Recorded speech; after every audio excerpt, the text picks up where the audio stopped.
Licence છે એમાં તમને નથી આપેલું હતું કે 5 યર્સનો ગેપ, તો ઓટોમેટિકલી પોતે લખી દેશે. એવું નથી કરવાનું. જે ડેટ છે જેને બંને, સપોઝ તમે ફ્રેશ લાઇસન્સ 1/10/2021થી લીધું હોય તો એ બધાએ પરપેચ્યુઅલ લાઇસન્સ જ હશે. એટલે એ લોકો માટે બંનેમાં સેમ ડેટ લખવાની આવશે.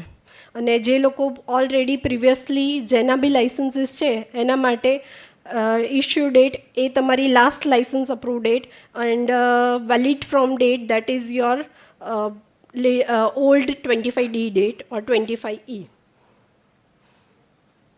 Now in a quality control section, just follow the red arrow, click on that.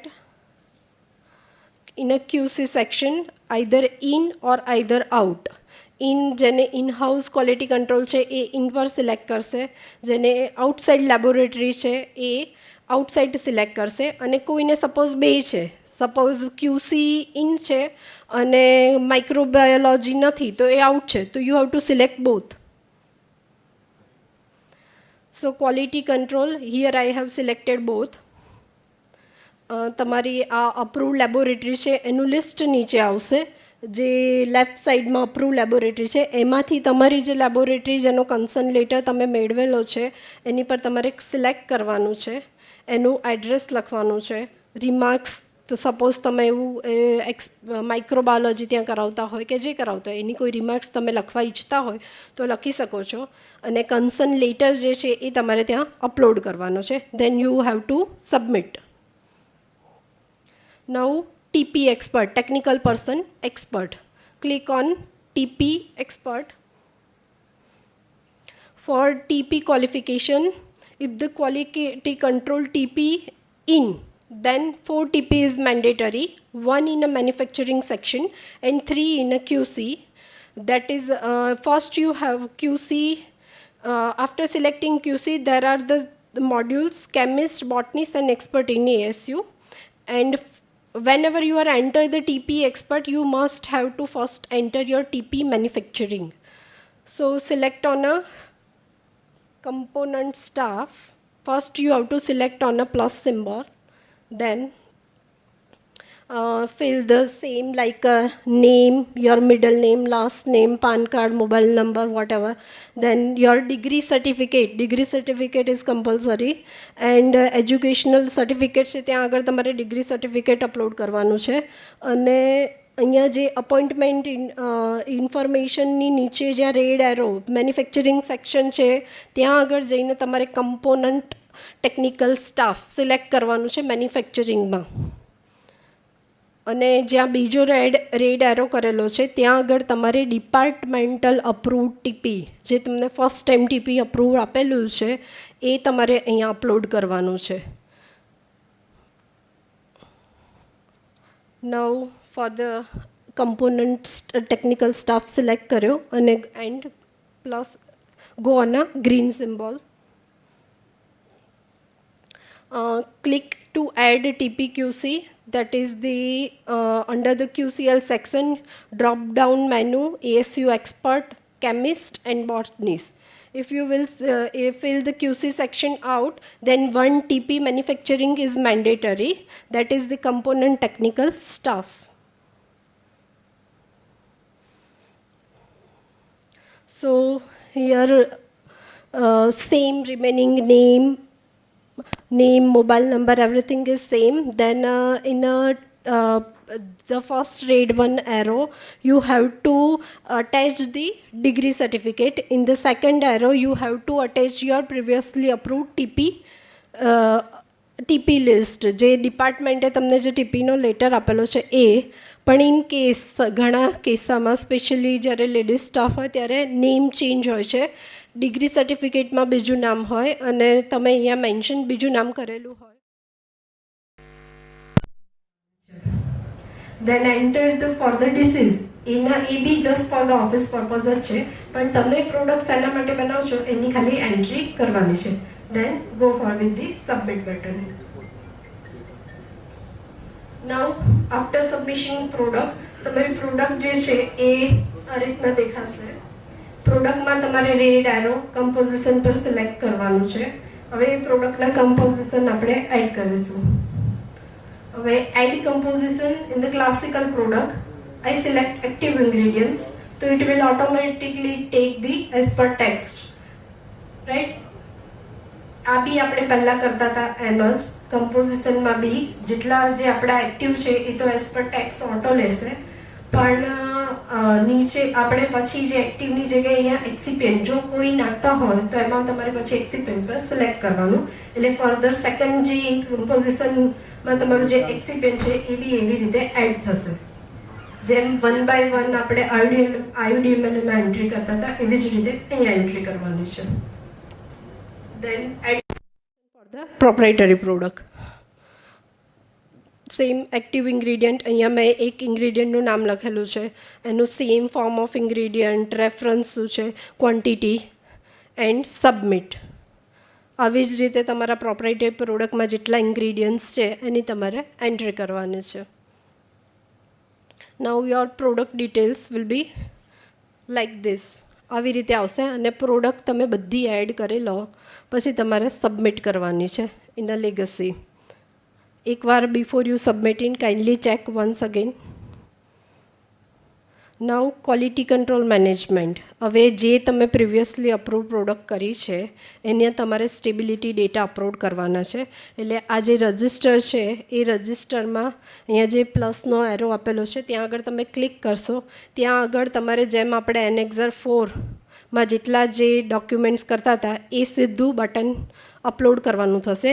અહીંયા પ્રોપ્રાઇટરી માટે આ વસ્તુ મેન્ડેટરી છે. ક્લાસિકલમાં રેગ્યુલર એઝ પર ધ તમારે ડોઝ જે 3A જે સેલ્ફ લાઈફને આપેલું છે એમાં જો કોઈ ચેન્જ નહીં હોય તો એ મેન્ડેટરી નથી. પણ તમે કોઈ ચેન્જ કરશો ડોઝેસ ફોર્મમાં કે એના ડોઝેસ ફોર્મમાં કંઈક નવું ચેન્જ કરવા માંગો છો, સપોઝ એઝ પર ટેક્સ એની સેલ્ફ લાઈફ ચૂર્ણની 24 months આપેલી છે and you are claiming for the 36 month, તો you have to submit the QC register stability data. So after completion the product section, if the type proprietary same as I spoken, right, QC register માં તમારે લખવાનું છે. Now QC register in quality control in, એમાં એક example મેં આપેલું છે તમને જે આપણે લેગસીમાં એડ કરીએ છીએ, that is for the cross sectional stability. એમાં ક્રોસ સેક્શનલ આવશે, એક્સેલરેટેડ આવશે, 3 months આવશે, others, whatever is your format you have to select. અને તમારી સ્ટડી સ્ટાર્ટ ક્યારે થઈ, એન્ડ ક્યારે થઈ એની ડેટ્સ મેન્શન કરવાની છે. દેન ક્લિક ઓન સબમિટ બટન. આવી રીતે જેટલી બી તમારી પેટન્ટ એન્ડ પ્રોપ્રાઇટરી પ્રોડક્ટ્સ છે એના પ્રિવિયસલી તમે જેટલા બી સ્ટેબિલિટી ડેટા સબમિટ કરેલા છે એ બધા અહીંયા QC રજિસ્ટરમાં સબમિટ કરવાના છે. અને આ બધું જ કમ્પ્લીટ થઈ જાય પછી તમારે પ્રોડક્ટ સબમિટ કરવાની છે. ઇફ QC આઉટ, ઘણાએ જે QC રજિસ્ટરમાં જે છે એમાં આઉટસાઇડ લેબોરેટરી સિલેક્ટ કરી હોય અને એના જે છે તો તમારી જે લેબ છે એનું નામ સિલેક્ટ કરવાનું અને ત્યાં આગળ રિપોર્ટ અપલોડ કરી દેવાનો. એમાં ઉપર લખેલું જ હશે કે study started date and study ended date, એ બંને જે છે રિપોર્ટમાં છે એ બંનેમાંથી જોઈને તમારે લખી દેવાની છે.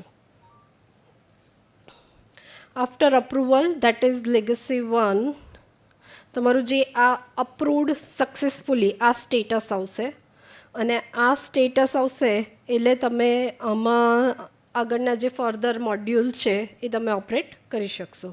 પણ જે લેગસીનું પ્રોડક્ટ સબમિશનનું બટન્સ છે એ 31/12/2026 સુધી જ વેલિડ રહેશે. પછી તમને એ લેગસીમાં પ્રીવિયસ પ્રોડક્ટ જેટલી બી એન્ટર કરવાની છે એ નહીં કરવા દે. So kindly take a serious note about this. Now select the certificate. Select certificate plus symbol. For the certificate application, select your license number. certificate type માં આટલા સર્ટિફિકેટ્સ છે જે એની નીચે બી બધા છે જે તમારે સિલેક્ટ કરવાના છે કે તમે કયું સર્ટિફિકેટ અપ્લાય કરવા માંગો છો. દેન સિલેક્ટ કરી રિમાર્ક્સ કોઈ હોય તો અને એપ્લિકન્ટ નેમ કરીને સબમિટ કરવાનું છે. નવ સર્ટિફિકેટની જે એપ્લિકેશન છે એ સેમ છે. આપણે ખાલી સિલેક્ટ કરી લીધું, પછી IUDMLA પર જેમ કરતા હતા એ રીતે જ કરવાનું છે. એટલે હવે આઈ ડોન્ટ થિંક સો કે આમાં કંઈ આગળ એક્સપ્લેનેશનની હવે જરૂર હશે. Now additional product. Additional product, select the additional product. Additional technical person. Additional technical personમાં સિલેક્ટ ધ એડિશનલ ટીપી. જે નવા ટીપી તમારે અપ્લાય કરવાના છે એ આમાં કરવાના છે. જેની પાસે પ્રિવિયસલી અપ્રૂવડ જે ટેકનિકલ પર્સન છે, જેના લેગસીમાં રિપોર્ટ્સ નથી, એ લોકો બધાએ આમાં એડિશનલ ટીપી તરીકે પરમિશન લેવાની છે. Select on plus button. Same તમારો લાઇસન્સ નંબર ત્યાં નીચે ડ્રોપ બોક્સમાં દેખાશે, એ લાઇસન્સ નંબર પર સિલેક્ટ કરજો. દેન રિમાર્ક્સ ટીપી તમે શેમાં એપ્લિકેશન કરો છો એ સિલેક્ટ કરી લેજો. ઇફ એની નેમ રિમાર્ક્સમાં બીજું બી કંઈ તમારે હોય એમાં કે સેમ આમાં આ પ્રિવિયસલી અપ્રૂવડ હતા એ કંઈ બી તમે લખી શકો છો. અને name application name and designation and submit. Now additional product. Additional product, click on plus symbol. Additional product. When you click the add product button, a new tab will be shown.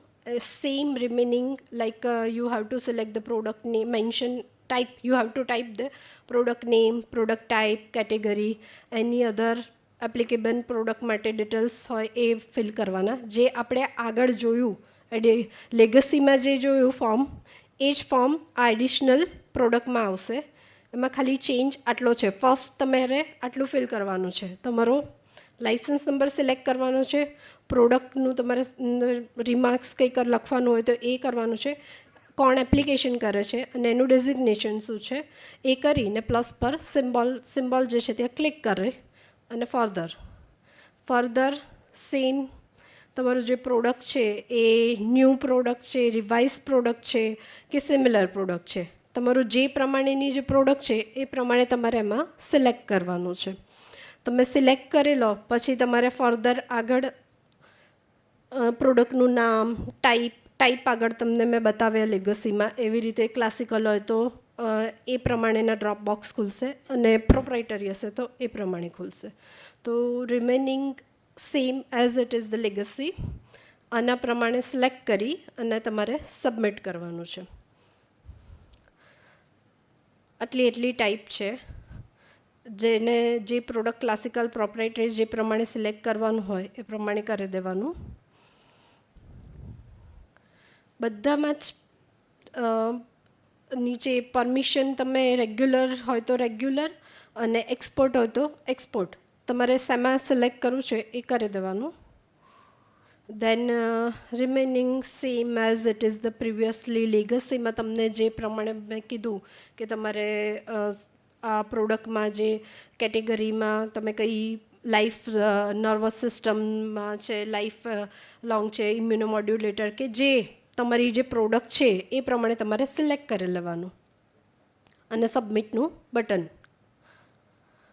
Suppose તમે કોઈ બી આ product તમે જે નાખી એ છે, હવે એ પ્રોડક્ટમાં તમારે suppose 3 month માટે તમે એક સ્ટેબિલિટી સ્ટડી કરી છે તો you have to select the 3 month stability study. 3 month select કરશો એટલે ઓટો ફેચ કરશે એના 12 મંથ. તમારો પ્રોટોકોલ, તમે જે પ્રોટોકોલ સિલેક્ટ કરશો એ પ્રમાણે 3 મંથ ને 6 મંથ જેમ કે એક્સેલરેટેડ છે તો એ ઓટો ફેચ કરશે. અને તમે જો અધર્સમાં જઈને કરશો તો એ તમારે ટાઈપ કરવાનું હશે. બંને ઓપ્શન ઓપન છે. જે પ્રમાણે તમે લેબોરેટરીમાં કરાવ્યું હોય, either your in house laboratory or outside laboratory, એ સિલેક્ટ કરી અને અહીંયા સબમિટ કરવાનું છે. નાઉ એડિશનલ પ્રોડક્ટ ઇન્ફોર્મેશનમાં એનેક્ઝર 1 યોર ડ્રાફ્ટ લેબલ, પહેલાં જે ફોર્મેટ હતા એ એના એ જ છે.